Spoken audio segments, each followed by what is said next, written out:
I said H-Town.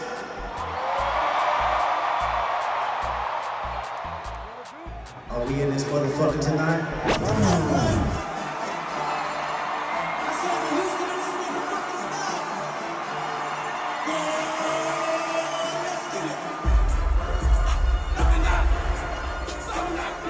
I ain't gonna lie, Houston, y'all making K-Dot look like he at home, boy. Y'all looking like y'all over here in Cali with me, bruh. Y'all got K-Dot at Houston looking like it's LA, bruh. Welcome back to Marcus at Work Media. So the second date of the Kendrick Lamar Grand National Tour have been wrapped, and the numbers have been insane. They've made millions already off the current dates. One was at 100% capacity on a Minneapolis show. The second was at like 98% capacity, and they sold them joints out, right? All the feedback has been good from the fans. Obviously, we got Drake stands on the side with their little 2 cents, but let's get a nice little walkthrough from a fan's perspective who went to the Houston show on what she thought about her experience. Yesterday, I went to go see Kendrick and SZA on tour here in Houston. Let me tell you how it went. We got to NRG around 7:30. We wanted to be there around 6:30 or 7, but we live kind of far away from there and traffic was crazy. So the first thing I did was go to the merch stand. I always like to get my merch first because it sells out.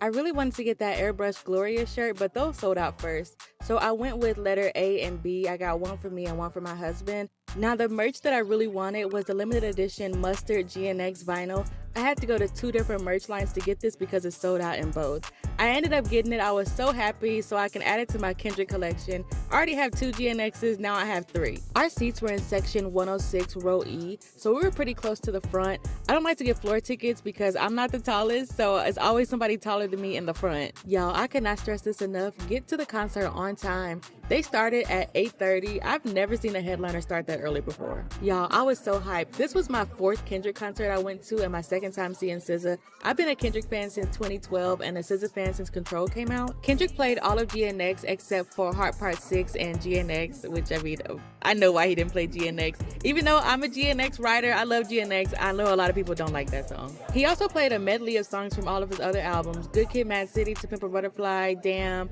Black Panther soundtrack, and Mr. Morale. SZA did a good mix too. I want to say it was almost equal between all of her albums. I know she did a lot of Control, SOS, and Lana. And SZA's mic was on. I'm not sure what happened at the Minnesota show. I know some people were saying that they couldn't hear SZA. They were hearing like the backing tracks. But in Houston, I could definitely hear SZA singing. Anyways, y'all, the show was a 10 out of 10. Kendrick always puts on a good show, and SZA did amazing as well. She liked to grab her merch first because them joints definitely did sell out as usual, as she thought.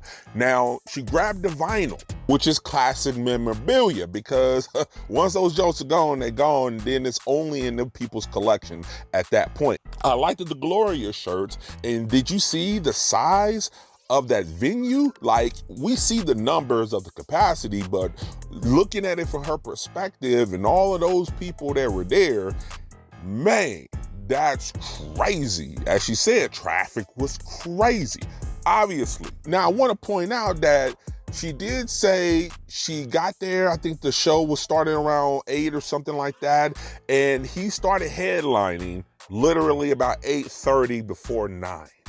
And if you've been to any concert, you know the main headliners like to go last. And they got a couple opening acts normally, and then they're like the last to go on with a few songs, right? Dot is not like that. He giving people they money's worth. I think the Houston show average ticket price was like $200. You getting that full $200 worth of show. So in between, SZA doing her thing. People had questions about her mic on the Minneapolis show in the backtrack, but people were saying, hey, her mic was on, live, and cracking on that Houston show. So whatever issues they had, they fixed that right out the gate. So SZA had some nice little dope sets, and it seems like they changed up a set a little bit from city to city. And Dot did his normal show. He did his normal lineup. Some of the old school tracks, some of the new tracks, obviously, Not Like Us, obviously. And they even did some of the Drake features. Kendrick did Poetic Justice, and SZA did Rich Baby Daddy. So it's not like they afraid to throw in any Drake influence in there, but he also still paid Euphoria as well. So let's not get it confused. This is a show. This is not a Drake hate concert, right? Now, among that great experience my sister just laid out for us, we of course got Drake stans. They sitting there creating this narrative with SZA. This one dude jumped on TikTok talking about justice for SZA. Why does SZA need justice? Well, he feels like SZA is getting overlooked on the tour. Now, according to that last woman's account in Houston, they had about equal time on the set. This guy is trying to say, oh, well, people always say it's Kendrick's tour. It's Kendrick doing the show. It's Kendrick Grand National. SZA is rarely mentioned, or if she is mentioned, it's more of an afterthought. It's not like she got full credibility as a co-headliner of the tour. Hey, justice for SZA, man. SZA out there on tour, you know what I'm saying, with K-Dot, using more of the stage than he's using, putting on the best show that she's capable of putting on, just for the K-Bots to get in my comment section and be like, Kendrick's doing stadiums.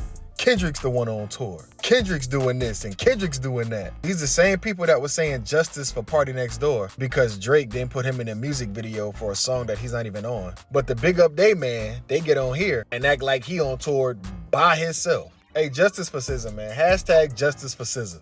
Now, I completely disagree with what this dude is saying, although in the beginning, it was some people feeling like Kendrick's status was overshadowing SZA's contributions on the show. But as we've got down to the second date, rolling into the third, that is not being the case with the song selections, and the stage time does not reflect that. Now, people had a little commentary on it with the Super Bowl performance where Kendrick did a lot of the songs. SZA had like a nice little part. People felt like it wasn't giving her enough time, but that is not the case on the tour. So what this guy is saying is just Drake bots, Aubrey Angels, looking for something to complain about. This is not like some machine. I spent all my own money for every activation that you see. This isn't paid for by a label. This is 100% the label of love.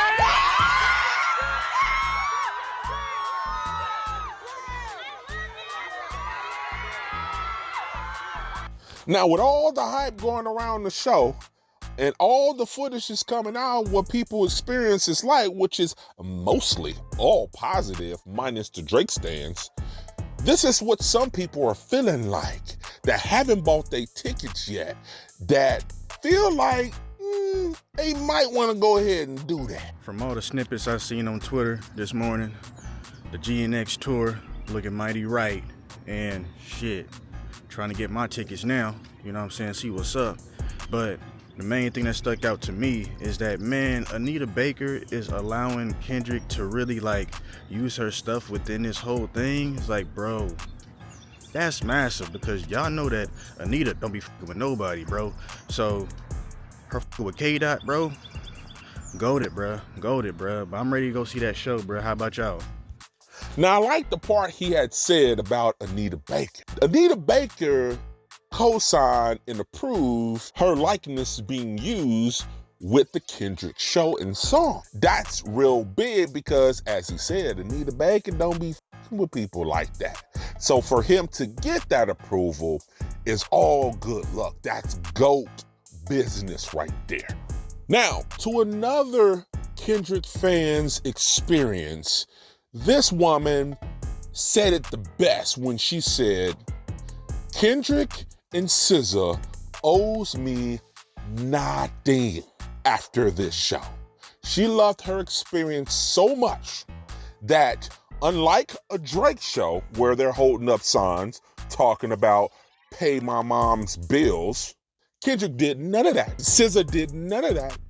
And people are still saying, what? They owe me nothing. I went to the Grand National Tour last night. Let me tell you something.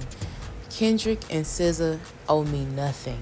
Y'all owe me nothing, baby. A time was had. Well, let me start off by saying that the mic, okay, SZA's mic, Baby, it was on. I don't know about y'all in them other states, but in Houston, she gave us live vocal. And another thing, that man didn't drop my girl. Baby, they stuck the landing. So far it seems like the Kendrick Lamar and SZA Grand National Tour is a beyond success. By numbers, by influence, by feedback, all of the above is checking all the boxes so far. Now, mind you, we got about 29 more dates, and they've already probably made like 14 mil so far.